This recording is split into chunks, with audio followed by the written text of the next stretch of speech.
Okay, in this video I'm going to teach you this extraordinary method of problem solving, and this method was developed by Charlie Wales and an extraordinary group of educators back in the 80s. In practice, engineers do calculations for sizing components such as these, and experts figure out the simple way to do it, and that's what I'm going to show you in this video. And so the title of this is the Genie method, reasoning with equations. This is a typed up copy showing the Wales-Woods problem solving approach. Defining the situation, goal, what scientific concepts are we going to use to reach the goals, and down here in the plan step is the Genie table. And what you want to notice here is the Genie table begins with the goal, so the first goal is the force, so this begins with the force. There's an equation for finding the goal. And then the problem solver identifies, what do I know, in this case area, what do I need, in this case pressure. And once pressure is identified as a need, it becomes the next new goal. And then an equation is developed, and you just repeat the process until the number of equations, 1, 2, 3, equals the number of unknowns listed here, 1, 2, 3. And when you're done in the needs column, everything is crossed off, and all your information you need to solve the problem is right here.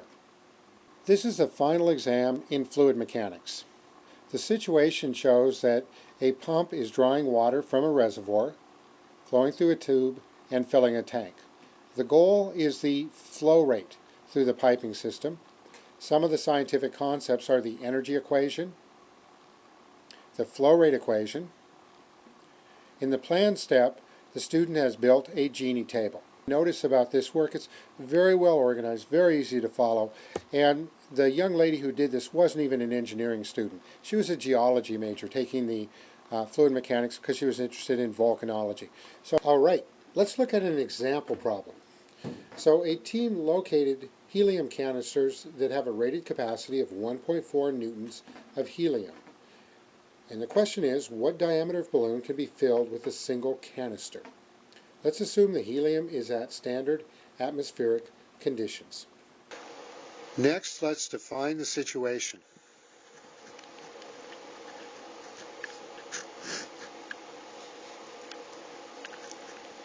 Helium-filled balloon. The weight of helium is 1.4 newtons. Let's assume a sphere. Situation diagram. Our goal. We want the diameter in meters. So this is the diameter of balloon. What ideas, equations, concepts do we have that will help us reach our goal of diameter? Well, first off, we know the volume of a sphere is related to the diameter, pi d cubed over 6. So this is a formula for the volume of a sphere.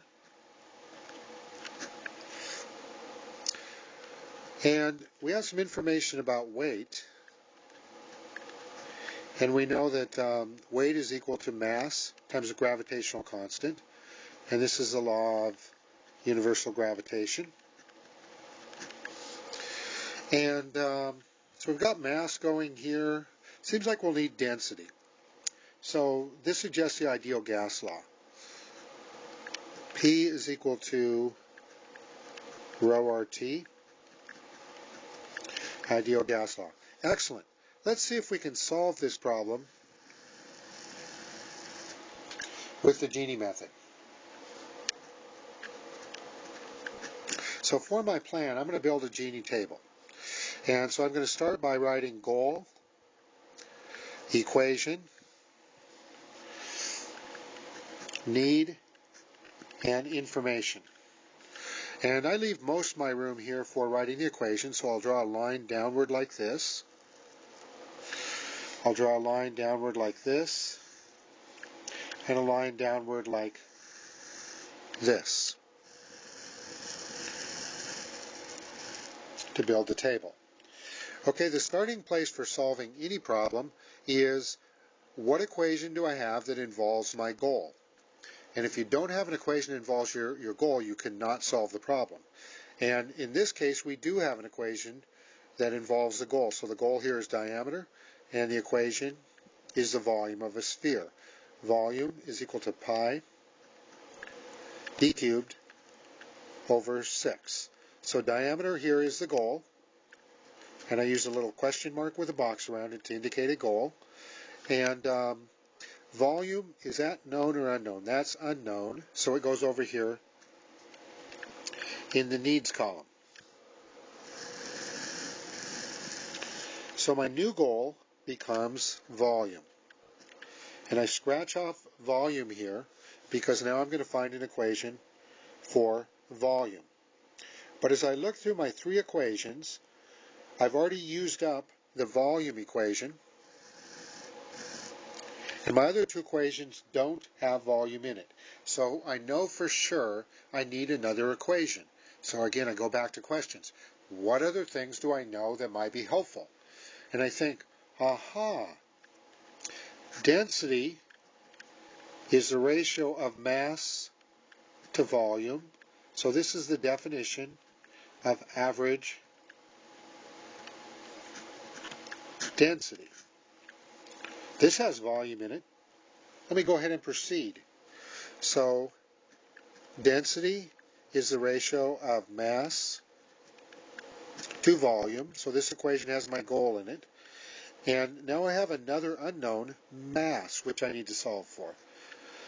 And looking back, I have another unknown here, density, which I need to solve for. So I have two more goals. Now the next step is I pick one of these two goals as my new goal. It doesn't matter which one. In this case, I'm going to pick mass as my goal. I ask the question, do I have another equation that involves mass in it? And indeed I do. W is equal to mg. So in this equation, mass is my goal. G is known, so I put it in here in the information column. It's 9.81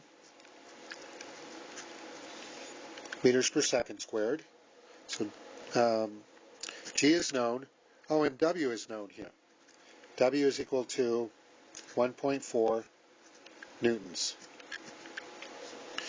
Okay, and then I cross off mass because I know it. My new goal now becomes density.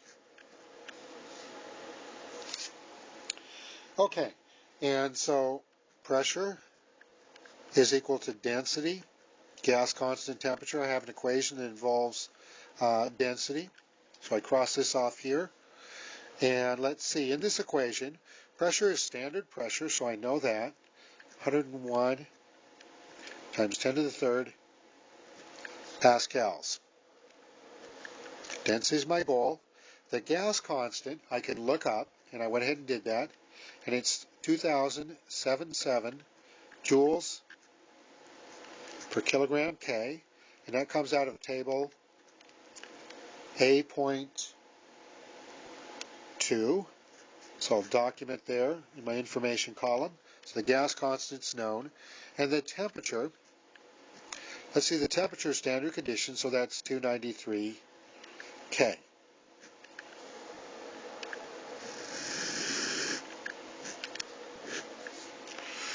Okay, so I had no needs here, no needs here. And so right away I know I've got the problem cracked. I have four equations, four unknowns. Summary. When we generate ideas, we ask the question, what are the key concepts, equations, or ideas that will help us reach our goals? When we do the Genie method, we start with a question, what equation has our goal in it? What is unknown? What is known? What is our new goal? And we just proceed until the number of equations matches the number of unknowns. At this point, we've got the problem figured out, and then we jump into action and do the work.